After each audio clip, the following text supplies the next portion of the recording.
Avant de passer à l'actualité, prenons un instant pour nous rappeler que notre planète est notre bien le plus précieux. À l'approche de la journée mondiale de la conservation de la nature célébrée chaque 28 juillet, chacun de nos gestes compte pour préserver l'environnement que nous léguerons aux générations futures. Sur cette note de responsabilité collective, voici le condensé de l'actualité qui a marqué ce week-end.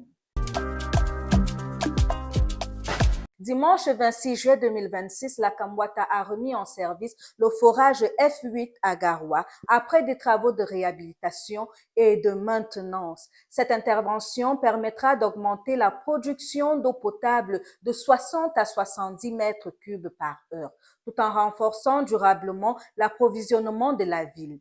L'entreprise annonce également la poursuite d'autres travaux similaires pour améliorer la desserte en eau potable. Représentant personnel du président Paul Biya, le ministre de l'administration territoriale Paul Atangandji a pris part ce dimanche à la messe de clôture des Journées nationales des jeunes à Bertois.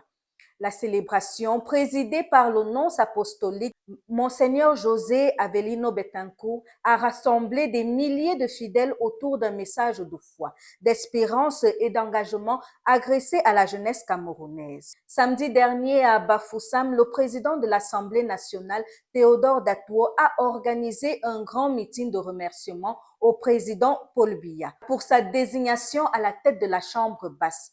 Devant les militants du RDPC et plusieurs autorités, il a lancé un appel à la paix, à l'unité nationale et à la stabilité, tout en renouvelant son engagement de servir avec loyauté les institutions de la République. Réuni à Yaoundé le 24 juillet 2026, le comité interministériel des infrastructures ferroviaires a réaffirmé la volonté du gouvernement d'accélérer la modernisation et l'extension du réseau ferroviaire.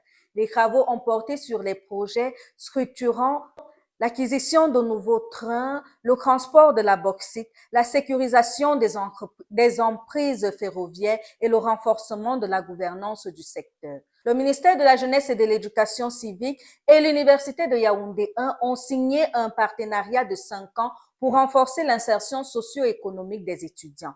L'accord prévoit un accompagnement en entrepreneuriat, volontariat, stage, éducation civique et accès aux dispositifs de financement afin de favoriser l'employabilité et la création d'entreprises par les jeunes. Pékin célèbre le 99e anniversaire de son armée populaire de libération lors d'une cérémonie marquée par la présence de hautes autorités camerounaises. L'événement a été l'occasion de réaffirmer le partenariat stratégique entre Yaoundé et Pékin, notamment dans les domaines de la défense, de la formation militaire et du renforcement des capacités opérationnelles.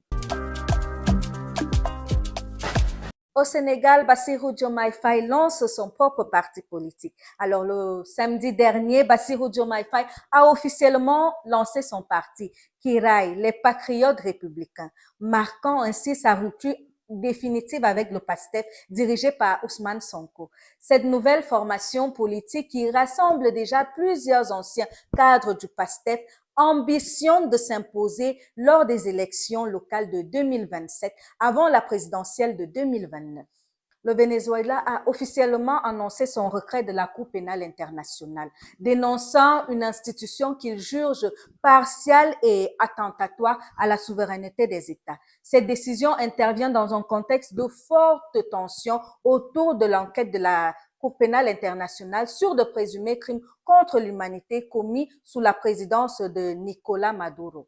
Guerre au Moyen-Orient. Le conflit connaît un relatif apaisement après plusieurs nuits sans frappe américaine en Iran. Washington privilégie désormais la voie diplomatique tout en affirmant maintenir toutes les options sur la table.